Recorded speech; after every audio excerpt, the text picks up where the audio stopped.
Et l'invité placement de cette émission est Nina Majstorovic, stratégiste chez Tikeo Capital. Bonjour Nina. Bonjour. Merci d'être avec nous. On va parler du marché du crédit. On va essayer de comprendre comment l'épargne de celles et ceux qui nous écoutent finance les entreprises. On en a parlé un peu plus tôt dans l'émission. On a parlé de l'obligataire au sens large avec un autre invité, Kevin Touzeau. On va essayer de comprendre aujourd'hui comment fonctionne le marché du crédit spécifiquement, donc le prêt aux entreprises. Avant d'en parler, est-ce que vous pouvez, c'est la tradition dans l'émission, nous parler un petit peu de Tikeo Capital? Qu'est-ce qui fait sa spécificité par rapport aux autres sociétés de gestion?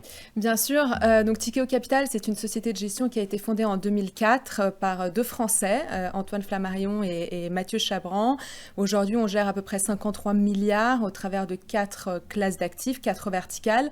Le crédit avec une très grosse expertise en dette privée, l'immobilier qui représente également une part conséquente de nos encours, le private equity, on a une approche très thématique, et puis ce qui va nous intéresser un petit peu plus aujourd'hui, ce qu'on appelle les stratégies de marché de capitaux, les capital market strategies, où on gère donc des fonds liquides, des fonds UCITS à liquidité quotidienne.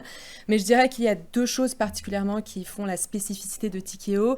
La première, c'est notre présence globale. On a 17 bureaux aujourd'hui à travers le monde. À travers le monde, dans 17 pays différents, avec la quasi-totalité des bureaux, on a des équipes d'investissement. Donc pas uniquement des équipes commerciales, mais des équipes d'investissement, pour la simple et bonne raison qu'on a la conviction que finalement les bons deals ne prennent pas l'avion, et donc il faut être présent localement, intégré dans les écosystèmes locaux pour avoir accès aux meilleures opportunités. Et puis la deuxième chose qui nous définit, c'est la force de notre bilan. On a aujourd'hui plus de 3 milliards en fonds propres qui sont investis à quasi 70% dans les fonds de la maison, aux côtés donc, de nos clients et de nos partenaires, ce qui crée un réel alignement d'intérêts. Kevin Touzeau nous a évoqué la remontée des rendements obligataires depuis quelques années. Aujourd'hui, on suit de près les questionnements qui peuvent exister sur une potentielle remontée des taux de la Fed ou la dernière remontée des taux de la BCE. Quelle analyse vous avez, quel regard vous portez sur le marché du crédit aux entreprises aujourd'hui ? Nous, on reste très constructif sur le crédit. Ça fait quelques années maintenant, depuis la remontée des taux finalement en 2022. On pense que c'est vraiment la classe d'actifs à privilégier dans une allocation. On est dans un environnement de taux plus élevés. On restera certainement dans cet environnement-là, avec une inflation qui va rester largement plus élevée que dans la décennie précédente. Et donc, dans ce contexte-là, on pense que le crédit a une véritable place dans les allocations, et donc notamment il y a 3 raisons principales à cela.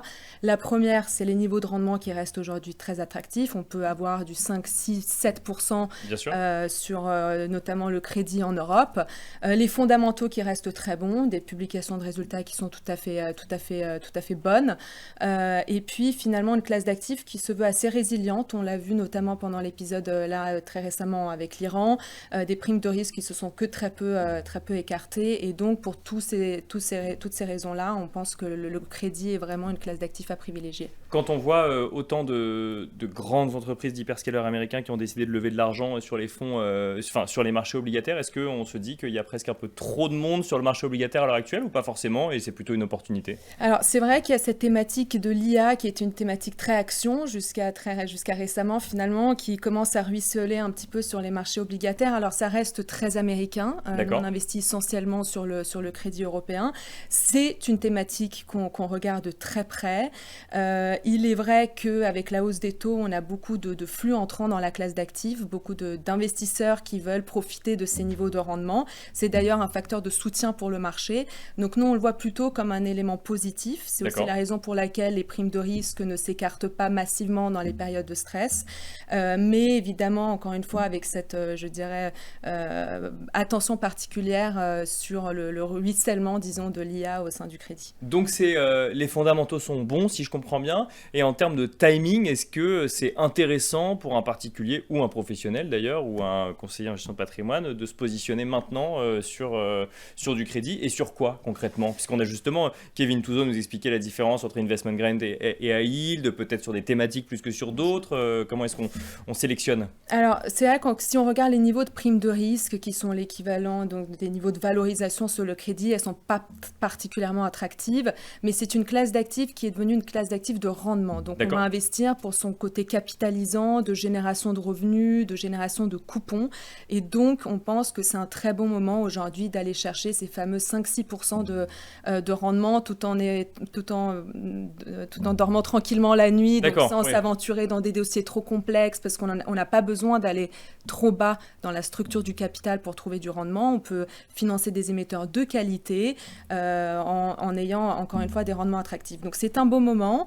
Nous, les segments de marché qu'on va particulièrement privilégier, c'est plutôt le haut rendement européen par rapport à l'investment grade qui est beaucoup plus sensible au mouvement des taux, et on l'a vu cette année notamment, on a beaucoup de volatilité sur les taux, donc on préfère s'y écarter pour aller chercher plutôt du rendement sur le high yield, avec à nouveau cette dynamique fondamentale qui reste très positive. Mais qui est plus risquée du coup. Qui est plus risquée, mais qui, moi j'appelle ça, alors vous allez me dire c'est facile, mais je dis qu'on finance des émetteurs de qualité au sein du haut rendement. Alors vous allez me dire encore heureux, mais c'est vrai que voilà, c'est des sociétés qui ont des niveaux de marge élevés, qui sont sur des marchés en croissance, mais qui à un moment ont dû s'endetter pour financer cette croissance. Et donc c'est ces entreprises-là qu'on va aller accompagner. Je pense à Picard, par exemple, qui est un émetteur qu'on aime beaucoup, Verisure, donc le spécialiste des systèmes d'alarme. Donc ces sociétés-là qu'on va accompagner. Et en plus de je dirais, cette partie finance d'entreprise, on va également investir sur les obligations financières, donc les obligations émises par des banques. C'est également une très grosse conviction de la maison. À nouveau, sur des fondamentaux bancaires qui sont très bons. On a vraiment les banques en Europe qui ont fait un travail assez incroyable de nettoyage de leur bilan.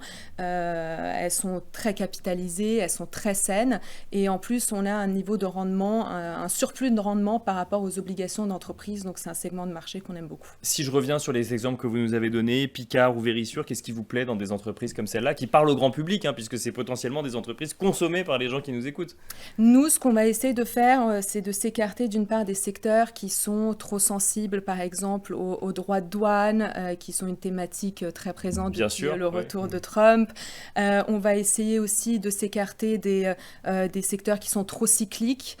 Et donc, finalement, aller chercher des émetteurs, si je reprends l'exemple de Verisure, récession ou pas, si vous voulez un système d'alarme chez vous, a priori, vous allez l'avoir. Ça reste un besoin fondamental quelque part. En tout cas, un besoin qu'on peut maintenir même si l'économie se porte moins bien. Idem pour Picard, mais de manière plus globale, je dirais qu'on va aller chercher, nous on a 19 analystes crédit dédiés donc à cette activité de gestion cotée, de gestion liquide. Et donc, grâce à cette force de frappe, on va aller chercher des segments de marché, en tout cas des émetteurs un peu moins connus par le grand public. Alors, Picard, ça parle à tout le monde, mais en fait, c'est un très petit émetteur sur le marché du high yield européen. C'est à peu près, je dirais, 3 émissions versus Telecom Italia, qui est un des plus gros émetteurs, où il y en a 14 ou 15.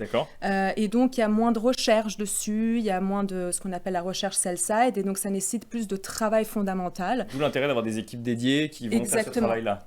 Et c'est souvent récompensé par des coupons plus élevés, et donc des niveaux de rendement plus attractifs, et donc on est capable d'aller chercher, de dénicher grâce à ces 19 analystes crédit. Quand vous disiez que vous essayez de trouver des entreprises qui sont peut-être moins impactées par les droits de douane, c'est qu'on va chercher des entreprises qui ont des marchés plus domestiques, moins internationales aussi, ou pas forcément?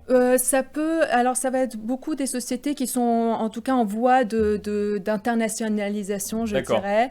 Mais qui reposent sur un marché domestique très présent. Exactement. Et l'exemple de Picard est très bon parce que notamment avec la hausse de l'inflation, c'est une société qui a vraiment su être agile pour gérer en fait cette période de taux d'intérêt plus élevés.